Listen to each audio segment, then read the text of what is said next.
भैया एक प्रसंग आप लोगों के बीच में फिर एक कजरी जमुना कजरी के सुने बदे ये सारी लॉकडाउन सारा प्रोग्राम खत्म कर दे और जनता जनार्दन से अपील बा हाथ जोड़ के प्रार्थना बा कि भाई एक साल में क्षेत्र में प्रोग्राम हम लोग कहीं ना के बोली घाटा भल तो लोग घाटा लिया के घरे न के पहुंचाई खुशहाली उतने में आशीर्वाद लोग दे दे जहाँ से ये सुने उतने में कमेंट लाइक कर दे उन्हें बहुत और हमें विश्वास है कि जो भी हमारी यह कजली जा रही है आप लोगों के बीच में आप लोग पसंद करेंगे और लाइक जरूर करेंगे। हमारे राज चौहान चैनल को सब्सक्राइब करेंगे। कहना है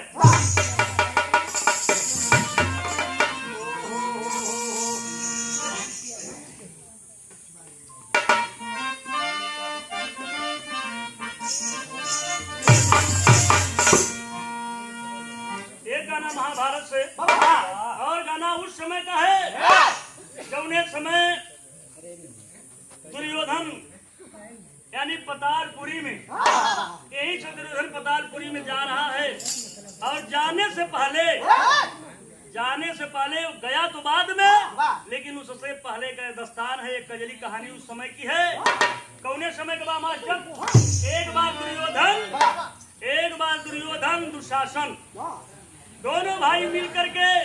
सारी गोपियों को लेकर के जो है एक तालाब एक सरोवर के किनारे पहुंचे हैं और उसी समय का बात है जिस समय सरोवर पर पहुंचे हैं उसी समय गंधर्व लोग सरोवर पर आ गए हैं और जब गंधर्व सरोवर पर आए हैं तब दुर्योधन दुशासन से बोला है अरे दुशासन जा करके गंधर्वों से बोल दे कि सरोवर खाली कर दें इसलिए कि हस्तिनापुर का राजा हस्तिनापुर का युवराज सरोवर के ऊपर नहाने के लिए स्नान करने के लिए जा रहा है। तो कवि जी भाव लिखते हैं लाइन का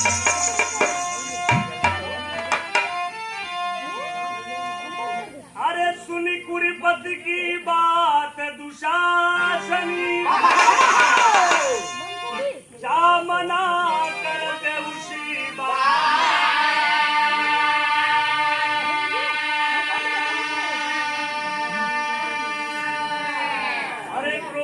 भय गंधर्व सभी अरे लड़न को हुए तैयार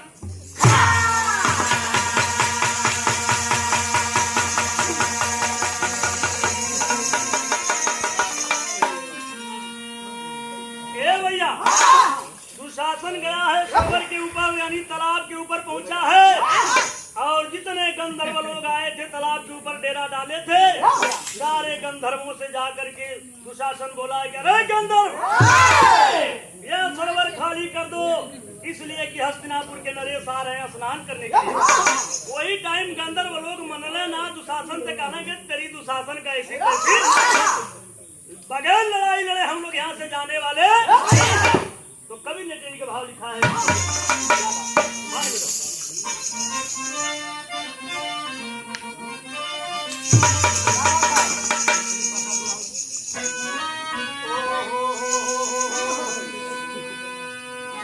अरे भैया कैले कैले हो कैले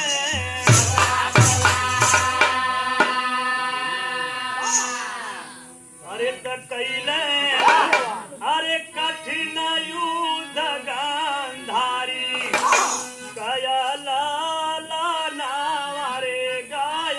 अरे बनवा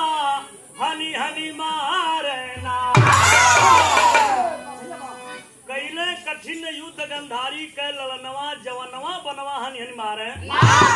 ये भाव कभी तेरी लगी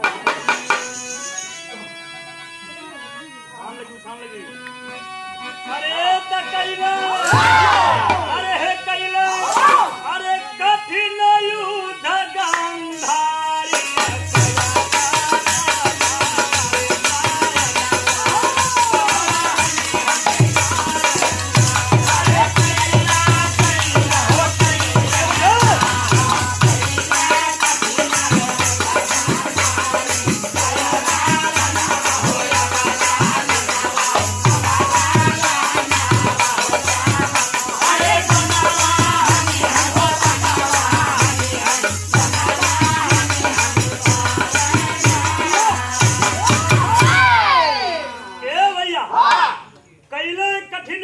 गंधारी के ललनवा जवनवा बनवा हनि हनि मारे वही सरोवर के ऊपर लड़ाई लग गई। जितने गंधर्व आए थे देवलोक से सारे गंधर्वों के साथ लड़ाई होने लगी। और जब लड़ाई होने लगा तो कभी छंद लड़ाई खड़ी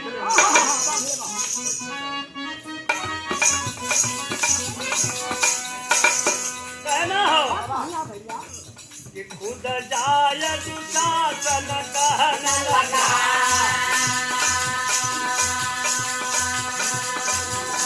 आलिया कर दो सरोवर रे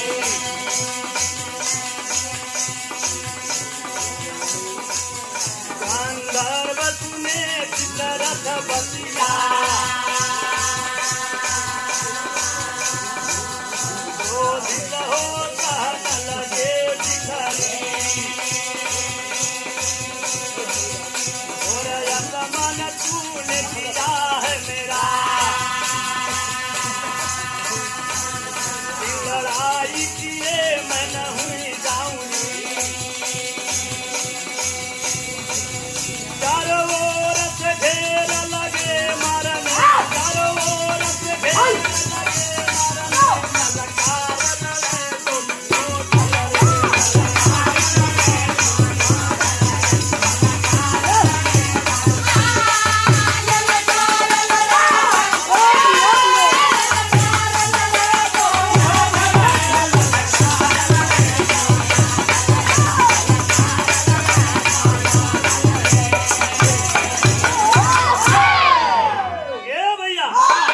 चारों ओर से घेर लगे मारने ललकार लड़े दोनों दल रे दोनों तरफ से बाण चले लगल। बाण पे बाण चलत बा तो कवि जी भाव लिखलन चौक के लाइन में मास्टर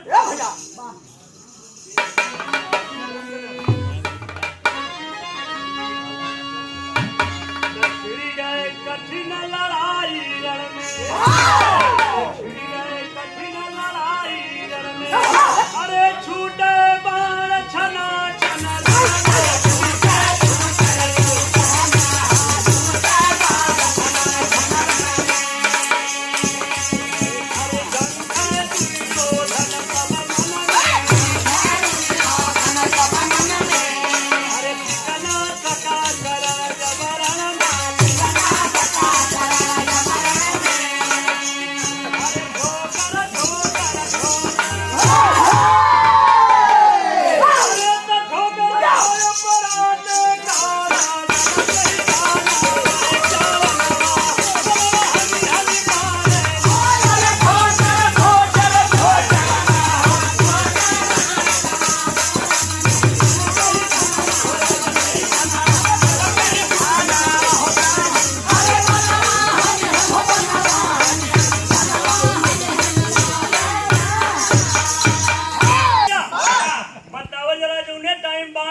तो कवि की टेरी के लाइन में यह भाव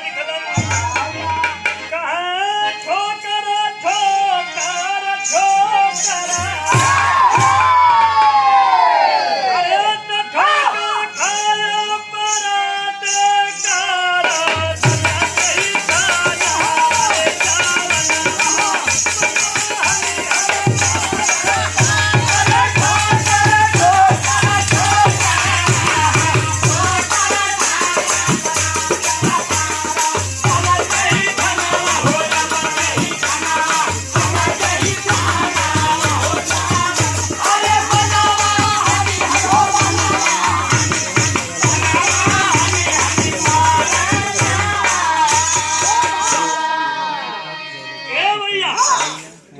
खाया पराठे कारा सही खाया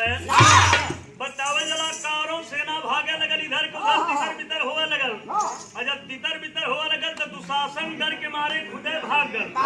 मैदान छोड़ करके दुशासन भाग जाता है। तो कवि ने भाव लिखा है दूसरे छंद के लाइन गाना है मास्टर डर कर कारों सब भाग चले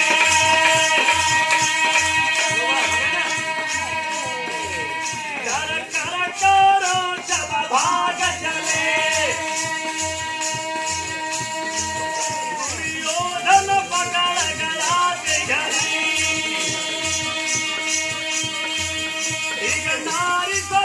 दुर्योधन की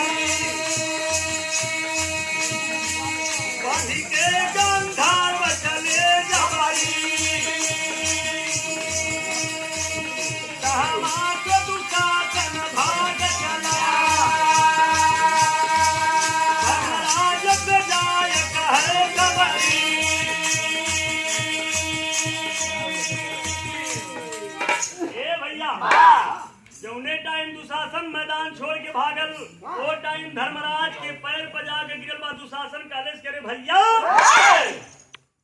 भैया अगर आप चाहबा तो हमारे बड़का भैया दुर्योधन का जान बच जाए नहीं तो आज हमारे भैया का जान बची होची धर्मराज पूछलन के रे दुशासन क्या बात है वही टाइम दुशासन बतावत है धर्मराज से क्या बताया अरे थी हुई घटना अरे थी हुई घटना जो बताया सभी अरे थी हुई घटना जो बताया सभी राजा कुल की भाई बचाओ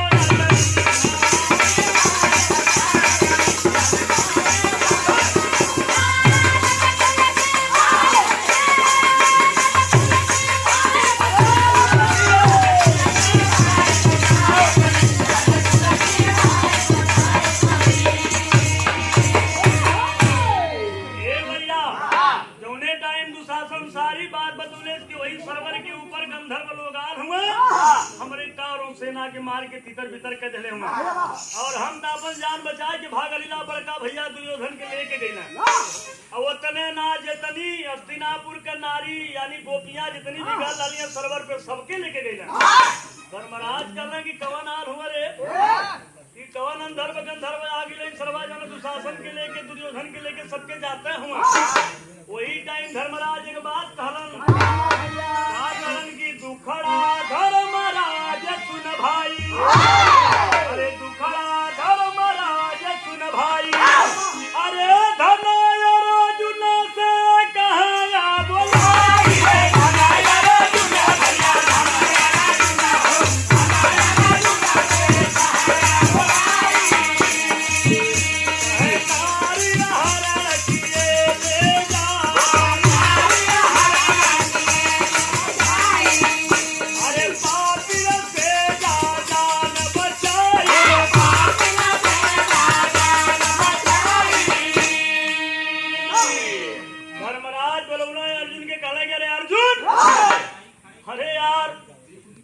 दुर्योधन हमार दुश्मन हो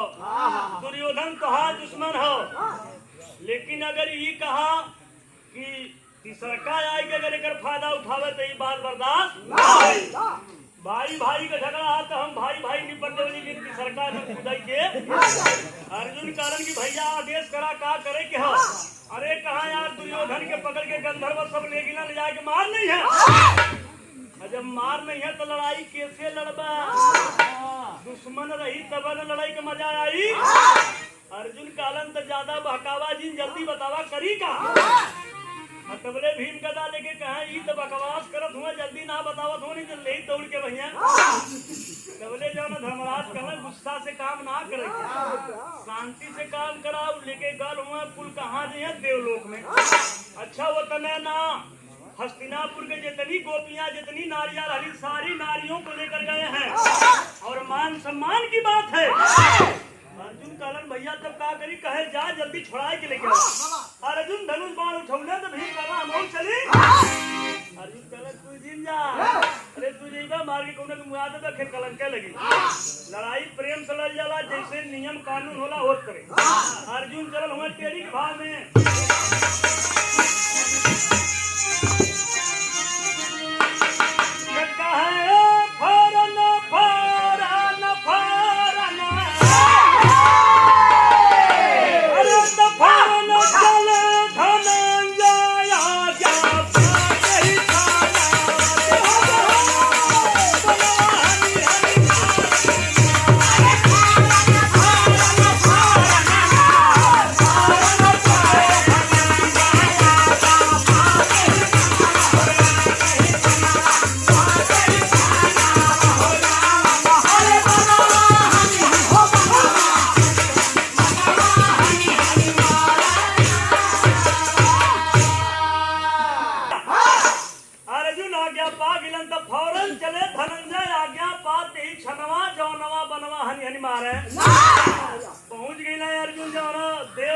गंधर्व जहाँ दुर्योधन का ढोकर पकड़ ले जात हुआ तब बोले अर्जुन आगे से पहुंचना कहे खबरदार जल्दी छोड़ नहीं मार के सारे उलट दे।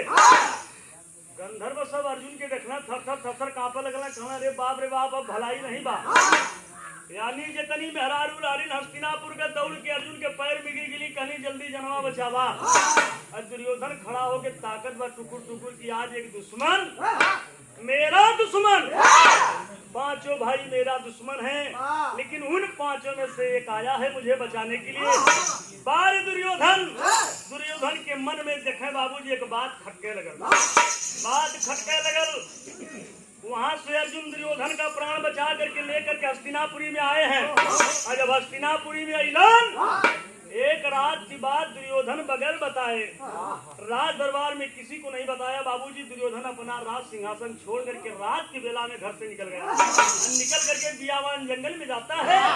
जब बियावान जंगल में गए हो बाबू तो बतावल जला हस्तिनापुर के लोग बड़े बड़े योद्धा बड़े बड़े महारथी दुर्योधन को खोजने के लिए निकल पड़े। और जब दुर्योधन को पाए हैं बियावान जंगल में तो जा करके लोग सिफारिश कर रहे हैं कि तू तो हस्तिनापुर का नरेश है, हस्तिनापुर का युवराज है, राजा है, तो फिर इस राजा का काम जंगल में क्या है। वो टाइम दुर्योधन रोवे लगल कलेश की ना अब हमके घर द्वार संगी साथी क्यों से मतलब। इसीलिए कवि ने भाव लिखा है गाने का शीर्षक है दुर्योधन का पतालपुरी में जाना। एक लाइन गीत लगल मास्टर गीत कराई तो बहुत लोग मिर्जापुर में गावल का जवाब सवाल दुकानदार का बात। दोनों दुकानदार गए दुकानी पर तो दुकानी को बैठल के रहल दुकानदार आए यानी कि मेहरारू बैठी रही दुकनिया वाली बैठी रही दुकनिया पर। अब पहुंच गया ग्राहक वही टाइम बोला कि भैया कैसा सामान देता हूँ चाहे का ले पाए मन से का तुम्हें चाहे। वो टाइम दुकानदारिया पूछा तो ग्राहकवा से तो का बताओ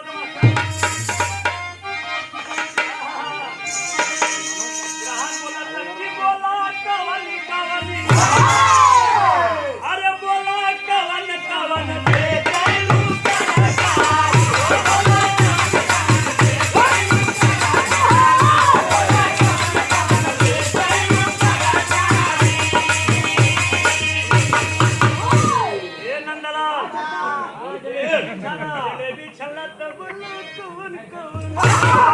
अरे बोला कवन कवन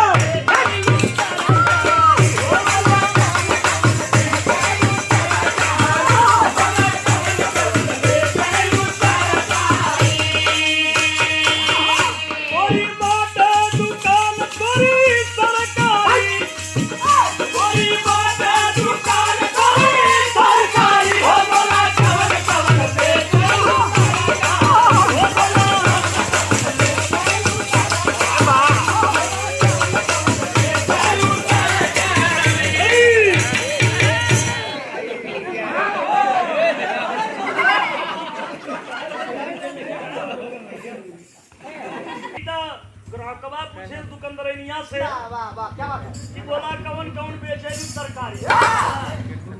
तो दुकानदार आए ग्राहकवा से पूछा था कि तुम्हारे हाथ का है हमर चाट बड़ा आइटम है का हो बतावत के भंडा है आलू है गोभी है फला फला बा लेकिन दुकानदार का लहजा कर है बतावत क्या अरे लेला लेला अरे लेला लेला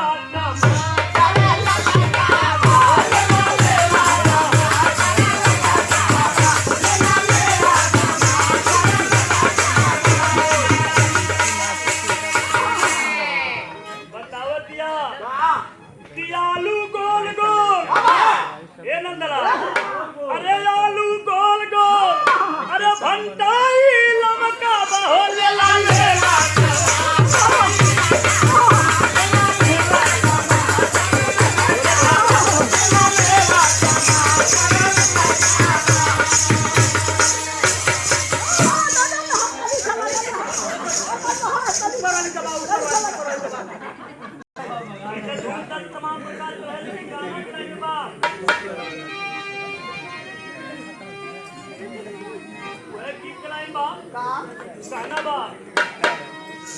नदी तोरे कारणा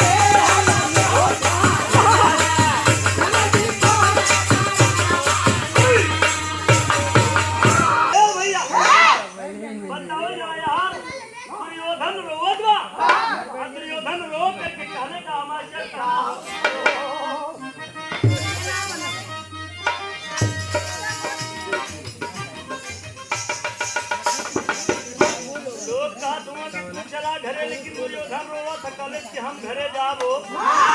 का करे मास्टर भैया कैसे कहला हम ना जइबो भवनवा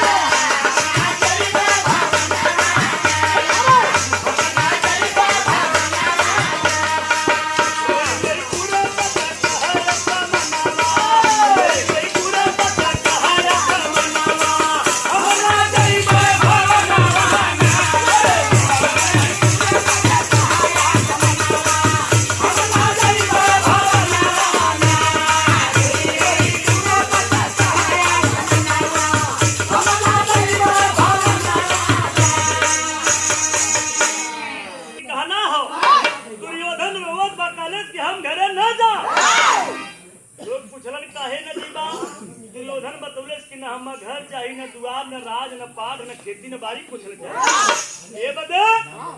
कि जे हमार दुश्मन ते ही हमार जान बचौले से बतावा ओकरे सामने कौन मुँह के खड़ा हो एकरे नाते हम घर दुआर से कोनो मतलब लेकिन कहत कैसे हमार अरे राज पाठ के लोभ में पड़ली राज पाठ के लोभ में पड़ली अरे अपनो भय लगे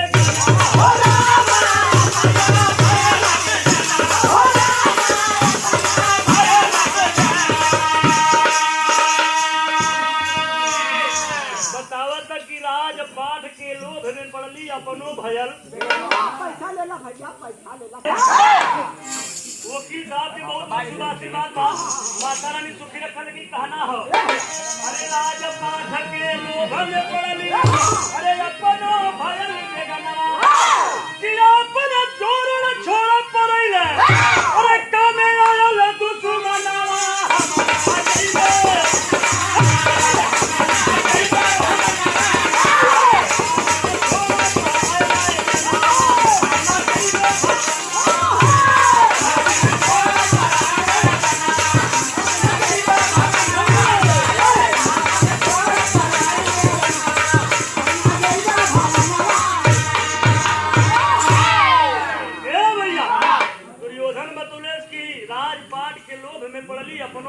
अपन जोर छोड़ पराया कामे आयल दुश्मनवा हम ना जइबा भवनवा कहले कि जे करे भरोसा कैली ते ही धोखा दे देले त कवन मुंह लेके हम सामने जाब हमर आसपास नहीं भैया हो देखे वही बियावन जंगल में एक गुफा में घुस रहा है दुर्योधन वही टाइम दौड़ के लोग पकड़न के ऐसा काम नहीं करा तो के चले के तो फिर से काम संभाले के लेकिन दुर्योधन कहले बात कि ना तब तक बाबूजी एक घटना वहाँ घट गई मास्टर साहब एक घटना घट गई घटना का घटल सोचे के बात हो का भर मास्टर अरे लड़की कटे वहाँ पे आके एक लड़की वो मौके पर आ गई अब कहाँ से आ गई जानकारी नहीं बा अरे लड़की कटे वहाँ पे आके अरे दुर्योधन के साथ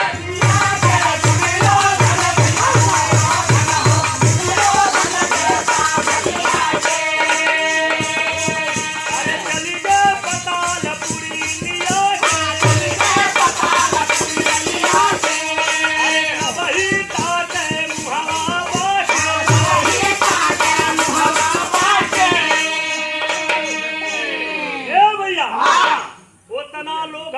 पुरी के वहां चपल हुआ दुर्योधन के पकड़े बदे मनाओ बदे, लेकिन